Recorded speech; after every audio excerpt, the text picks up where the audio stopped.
الرحيم. الحمد لله الذي جمل الأعياد بالسرور، والصلاة والسلام على سيدنا محمد على ممر الدهور، وعلى آله وصحبه إلى يوم البعث والنشور. أما بعد. Mheshimiwa Waziri Mkuu wa Jamhuri ya Muungano wa Tanzania na mgeni wetu rasmi katika shughuli yetu hii ya Baraza la Idi, Mheshimiwa Naibu Waziri Mbunge wa Ilala, Mheshimiwa Naibu Waziri wa Mambo ya Ndani, Mheshimiwa wabunge wote mliohudhuria, Mheshimiwa mjumbe wa Baraza la Ulama Sheikh Hamid Masudi Jongo,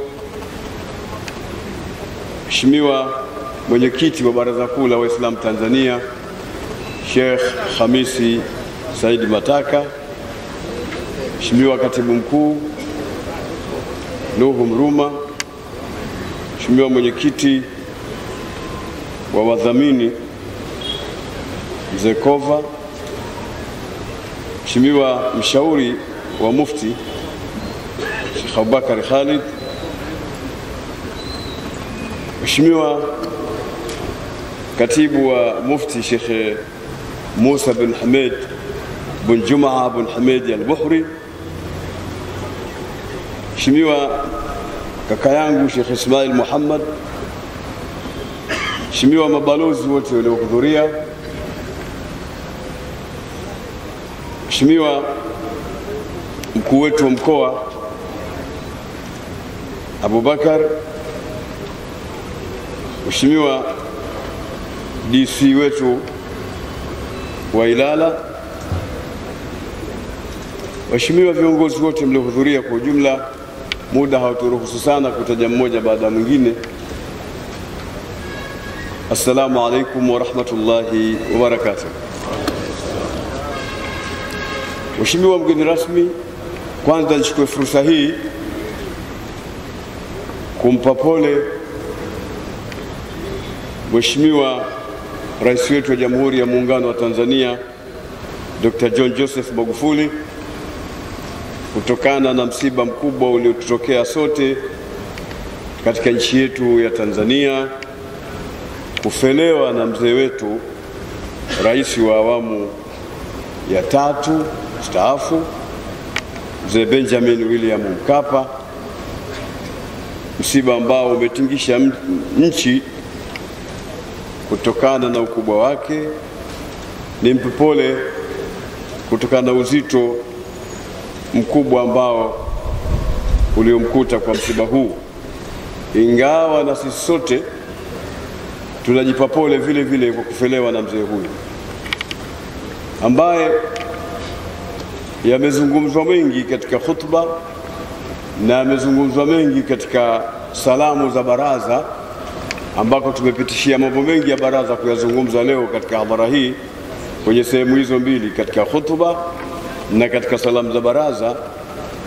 Kumeelezwa vile vile vidokezo vichache juu ya mambo ambayo ameyafanya Mheshimiwa Benjamin Mkapa kuwafanyia Watanzania na kuwafanyia Waislamu. Takumbuka lile la Waislamu pia limetajwa katika wasifu katika kipindi cha mazishi na katika kipindi kile cha kule uwanjani.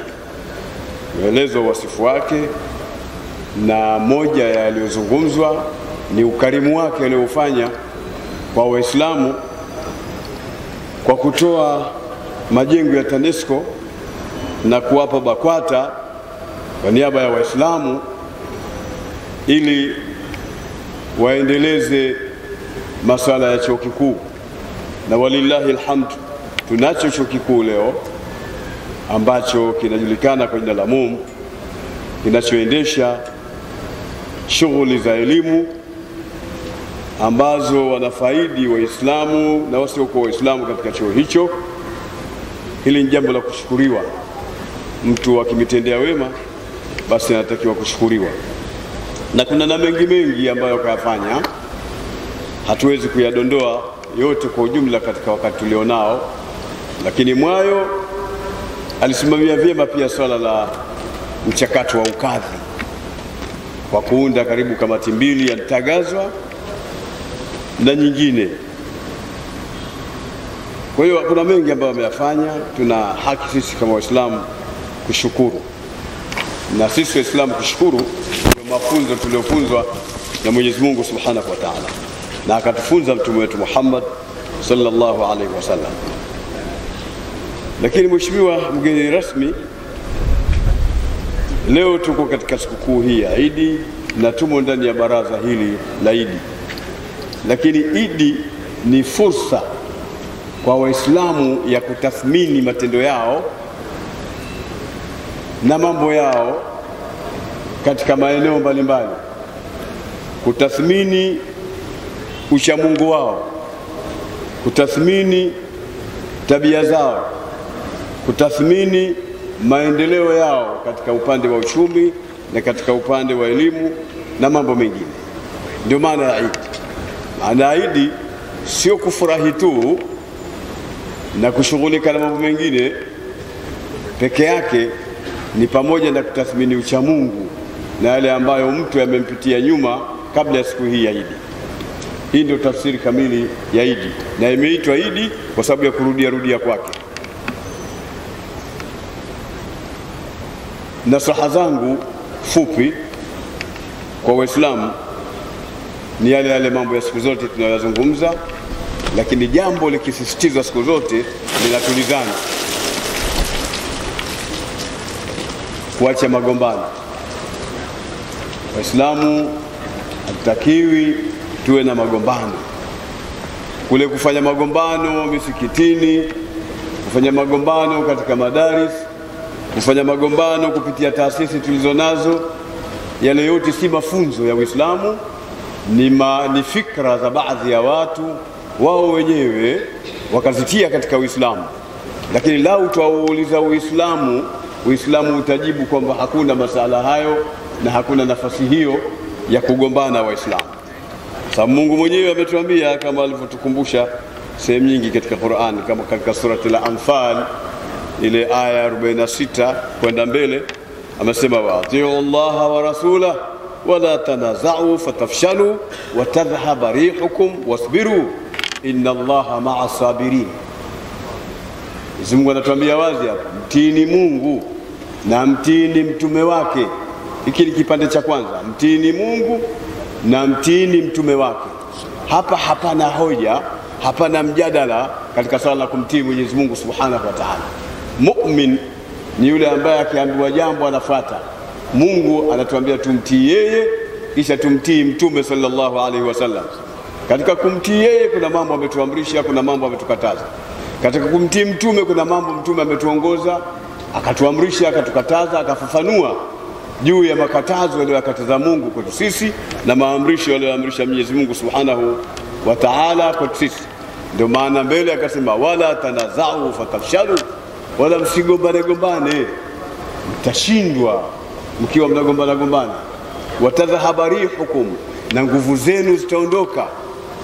Mtume Mwenyezi Mungu Subhanahu wa Ta'ala anatuambia tusigombane, kwa sababu tukiendelea kugombana tutaendelea kushindwa. Na tuna malalamiko mengi sisi Waislamu kwamba hatuna hiki, hatujafanywa hiki. Kumbe kuna jambo ambalo ndio mdudu, ndio adau dafi, ugonjwa wa ndani kabisa ambao hatujautibu wala hatujaupatia tiba yake na dawa yake.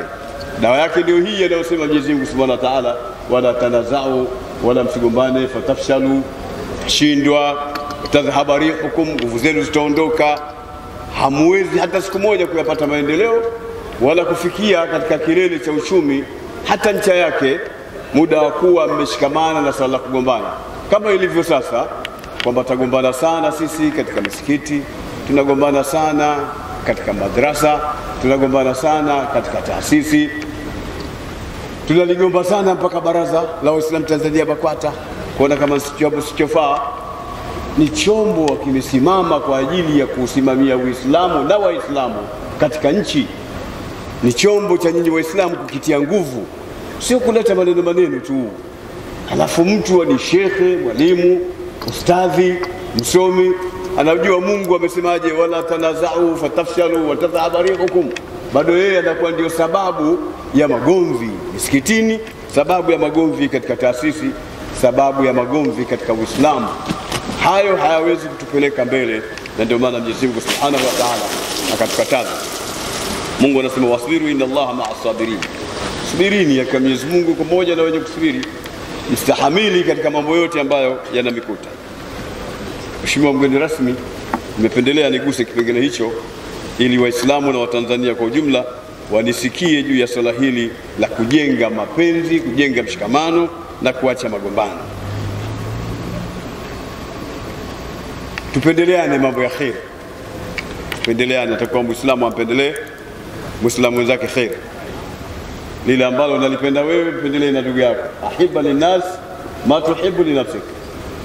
Wapendelee watu lile ambalo unaipendelea nafsi yako. Lile ambalo unaona kwamba nafsi yako ndio inastahili kulipata jambo hilo, basi mpendelee na ndugu yako jambo hilo alipate. Ndio tunaambiwa jambo la namna hii. Tusilaaniane, tusiapizane, tusisukumane. Mungu amekataa, kama ilivyotokea kipindi kile cha Muhammad ibn Idris Ash-Shafi'i rahimahullah, alipokuwa anaumwa, kisha mtu wa madhahabi mengine akawa anaomba Mungu, Mwenyezi Mungu muue Muhammad ibn Idris Ash-Shafi'i na sisi tupate kutamba, tupate kuonekana. Hatuonekani kwa sababu yake yeye bwana, Mungu muondolee mbali. Kisha akatokea mtu mmoja ile amekasirishwa na maneno yale, akamfuata Muhammad ibn Idris Ash-Shafi'i rahimahullah, akamwambia kuna mtu mmoja anakuombea vibaya, anakuombea ufe wewe ulionayo, na Mwenyezi Mungu amekupatishwa, amekupa haiba. Akasema, na ni mgonjwa kipindi hicho na ndio ugonjwa wa kifo chake, akasema tamanna an-nasu an amut fa in amut fadhaka sabilu lastu fihi biawhad. Wametamani watu wengi nife, lakini nikifa hiyo njia mimi siko peke yangu. Alipofariki kweli akafa, baada ya kuzikwa, baada ya siku 19 kutoka azikwe, akafa yule aliyomwombea dua mbaya, naye akafa akamfuata. Baada ya siku 19 tunaye akafuata. Tamanna an-nasu an amut fa in amut fadhaka sabilu lastu fihi biawhad. Kwa tupendeleane khair Islam, tupendeleane mambo mazuri ya kujenga mshikamano na mapenzi kwa watu. Mashekhe pia tusiogope mambo ya haya ya da'wa, na tusiogope kulaumiana. Tuendelee na kazi hii ya kulaumiwa, lakini tuendelee kufanya kazi ya Mungu ya ad-da'wa wa tabligh. Tufikishe ujumbe kwa watu, tuwafundishe amani, tuwafundishe utuvu, tuwafundishe almuwatana, uzalendo. Watu wameondoa uzalendo leo katika nchi, hawana uzalendo, yani nchi yao hawana tabu, wako tayari kuiuza tu mahali popote. Nchi ni yako wewe. Mtume Muhammad sallallahu alaihi wasallam wakati anaondoka Maka kwenda Madina, aligeuka nyuma kuangalia yale majabali ya Maka, kisha akaambia, enyi majabali ya Maka, ewe Maka we, lau sikuamrishwa na Mungu kuhama kutoka Maka kwenda Madina, nisingeweza kuuacha mji huu wa Maka, nisingeweza hata siku moja. Mtume sallallahu alaihi wasallam anaonyesha uzalendo, anaonyesha anavyoupenda mji wake. Kwa hiyo na sisi tujenge uzalendo, tuupende nchi yetu kwa namna yote, bila kuipeleka mahala popote pa kuweza kuitosa. Mheshimiwa mgeni rasmi, Waziri Mkuu wa Jamhuri ya Muungano wa Tanzania, kama ulivyosikia katika khutba zilizopita, kiwemo salamu za baraza juu ya majanga yaliyojitokeza hivi karibuni ya kuunguliwa na mashule yetu. Mashule yameungua mengi, tumefanya mahesabu kama 6 hivi au 7 ambayo yamepata moto, yameungua. Hatujui chanzo chake kwamba ni nini asasa asli ya kuungua kwake. Tumeshtishwa na idadi tu na mfululizo. Ile idadi maana al-halu tantiq, hali na jieleza yenyewe, hali na jieleza. Wa ala al-labibi takfihi al-ishara, na mtu mwenye akili hana haja kueleza, atakuwa fahamu mambo yanakwendaje. Tunapata wasiwasi kwa nini naungua kwa wakati mmoja, na lazima ziwe ni shule hizo tu. Hili ni swali gumu kidogo. Kwa hivyo nataraji utusaidie juu ya ile tume ambayo inashughulikia kujua chanzo, utupatie chanzo mapema tuweze kuelewa kama labda ni umeme au ni watoto au namna gani yoyote ile ambayo ipo tuweze kuifahamu. Ni vizuri kufahamu jambo kwa mapema. na tusidharau jambo dogo. Wa mu'dhamun nari min mustasghari sharar, moto mkubwa asili yake ni cheche. Wanasema wanazuoni, wa mu'dhamun nar min mustasghari sharar, moto mkubwa asili yake ni cheche. Na kama yule mtu mmoja anasema, wala tahtaqir kaida adh-dha'ifi farubbama tamutu al-afa'i min sumumi al-aqarib. Asema usidharau kitimbi cha mtu mnyonge nyonge hivi ukamdharau kile kitimbi chake na triki zake na hila zake ukadharau. Anasema wanakufa majoka makubwa kutokana na sumu ya nge tu. Joka kubwa ni sumu ya nge. Sababu gani? Kwa sababu ya kudharau. Usidharau vitu kama hivi, vikodolewe macho na viangaliwe, na ikiwezekana viweze kutafutiwa ufumbuzi. Lakini pia nigusie juu ya amani. Sasa hivi tunakwenda katika mchakato wa uchaguzi.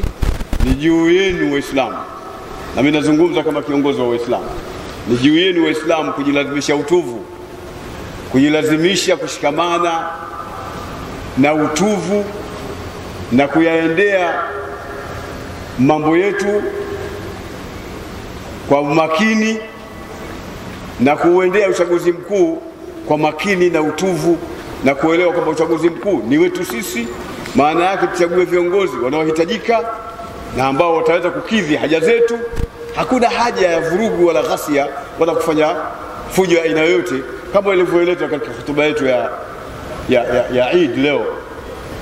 Tushikamane na utuvu ili tufikishe ile jahazi la uchaguzi vizuri, tumalize vizuri, tuendelee kuijenga nchi. Sisi wote tunatakiwa tuijenge nchi. Waislamu, wasiokuwa Waislamu, wa Tanzania wote tunatakiwa tuijenge nchi yetu hii. Hatuna mahali pa kwenda, ni hapa hapa. Alafu nchi nzuri sana, watu wanashindwa kuelewa tu. Hakuna nchi nzuri kama Tanzania bwana. Inawezekana huijui ni nzuri kwa sababu labda hujatembea. Inawezekana huijui nzuri, una mambo yako mengine katika fikra zako nyingine katika kisha chako. Sasa nataka kuwalazimisha watu wakamatishe fikra zako. Muislamu hakamatishi fikra hata siku moja. Muislamu hakamatishi fikra. Muislamu ameambiwa, idha aradta an taf'ala amran fatadabbar aqibata fa in kana khairan famdi wa in kana sharran fanta. Tume huyo anasema ndio, ukitaka kufanya jambo kwanza fatadabbar, fikiri. Yani Muislamu hashikiwi akili. Muislamu kazi yake ni kufikiri, jambo hili ni la maslaha. Nigusie wingi wa dua. Tufanyeni, tuendelee kufanya wingi wa dua juu ya mambo yetu mbalimbali, ambao kwamba dua ndio silaha. Ad-du'a silahul mu'min. Dua ndio silaha ya Muislamu, ndio silaha ya watu wanaokoka kutokana na dua. Ma ya'ba'u bikum rabbi laula du'aukum. Hii aya inatuashiria kwamba Mungu kumbe asingetujali kama ingekuwa hatumuombi. Kwa tumuombe sana Mwenyezi Mungu Subhanahu wa Ta'ala ili Mungu atujali. Na mimi nasema Mwenyezi Mungu Subhanahu wa Ta'ala ametujali sisi wa Tanzania. Baada ya maneno mazuri ya Mheshimiwa Rais ya kutuondoa hofu katika gonjwa la corona, lakini pia kututaka tuombe dua kwa wingi, na sisi tukishaanza dua kwa wingi tukafanya. Nadhani wenyewe mashuhuda, mmefanya dua nyingi sana Waislamu na watu wasiokuwa Waislamu wote wa Tanzania kwa jumla, tufanya dua nyingi. Mwenyezi Mungu amezitikia dua zetu. Leo tuna utulivu ambao hauko katika nchi nyingine yote katika dunia hii. Lakini hebu fanyeni fikra juu ya mambo matatu tu. Sisi tuliwahi kupata tishio hapa la kimbunga kinachotoka maeneo ya Madagascar kwamba kitaingia mpaka Tanzania. Tukawa hatuna raha kusianza kimbunga, na kimbunga sio kitu cha mchezo. Kwa baraka ya dua Mwenyezi Mungu akakufanya kukomeshia maeneo kama ya Msumbiji hivi. Jambo la kwanza. La pili, tulipata hofu ya nzige. Nzige wametoka huko, lakini wakaja mpaka Kenya mpakani pale. Ikawa waingie Tanzania. Dua zenu mlizozifanya mkamwomba Mungu, mkatadharra kwa Mwenyezi Mungu Subhanahu wa Ta'ala, nzige walipokwenda atujui wamekwenda mahala gani. Bibarakati dua. Ni anna dua yaruddu al-qadar wa dua min al-qadar. La yaruddu al-qadara illa al-qadaru. Qadari ndio kumrudisha qadari mwenzake. Qadari ya jambo kuja limipate linafanywa kwa jepesi kutokana na qadari ya dua. Kwa hiyo fanyeni wingi wa kumwomba Mwenyezi Mungu Subhanahu wa Ta'ala. Kisha ukaja ugonjwa huu tena wa corona, tumeendelea kumwomba Mwenyezi Mungu, na tuendelee kuanzia leo, tusiache, tuendelee kumwomba Mwenyezi Mungu Subhanahu wa Ta'ala ili atuondoshe mambo kama hayo. Mwisho ninawaomba wasomi wa Kiislamu katika fani mbalimbali katika elimu ya mazingira wajaribu kusaidia Uislamu kwa ile elimu yao walionayo. Isiwe ile elimu walionayo ina maslaha ya hapa duniani tu, iwe na maslaha ya akhera pia. Toa ushauri, toa fikra, toa maelezo katika masala uliyosomea. Ikiwa ni elimu, ikiwa ni uchumi, tunahitaji watu wa chumi sasa. Kwa masala kuendesha shule, njoo tuambie, usiwe unasema nje kule. Hizi uwanja tulishafungua muda mrefu. Katika kila jambo tumieni, mtaulizwa siku ya kiyama. Mtume sallallahu alaihi wasallam siku moja alikuwa anakula zabibu hivi na tende na masahaba wake. Alishikwa na njaa sana. Sasa akatoka kidogo akaenda mahala akakutana masahaba fulani na wao wametolewa na njaa vile vile, wanakwenda kutarazaki, wanakwenda kuemea. Walipofika katikati Mtume akauliza, kipi kilichometoa nyinyi? Mbona nimeona barabarani saa hizi? Akasema aljuru ya Rasulullah, njaa. Mtume akasema na mimi kimenitoa kilichomitoa, twendeni. Wakaenda, bahati nzuri wakakirimiwa na sahaba mmoja tende, zabibu na kila kitu, wakala wakashiba. Alipomaliza Mtume sallallahu alayhi wasallam akasomea kipande cha aya kinachosema thumma la tusalunna yawma idhin 'anil na'im, kwamba kisha mtakwenda kuulizwa nyinyi siku ya kiyama neema mlizopewa za Mungu. Hata haya matunda tuliyokula sasa hivi ya tende, zabibu, mtakwenda kuulizwa mmeyafanyia nini?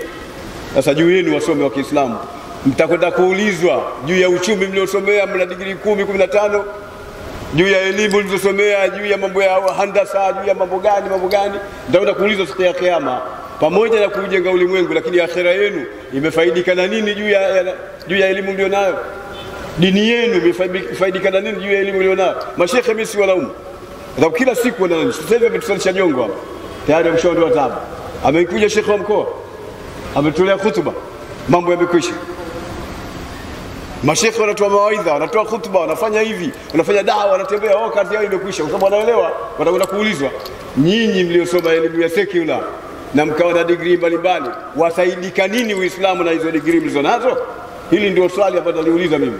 Kwa hiyo tufanyeni juhudi tuweze kusaidia Uislamu kwa elimu tuliyokuwa nayo, ili tusende tukaulizwa siku ya kiyama juu ya ile neema tuliyopewa na Mwenyezi Mungu Subhanahu wa Ta'ala.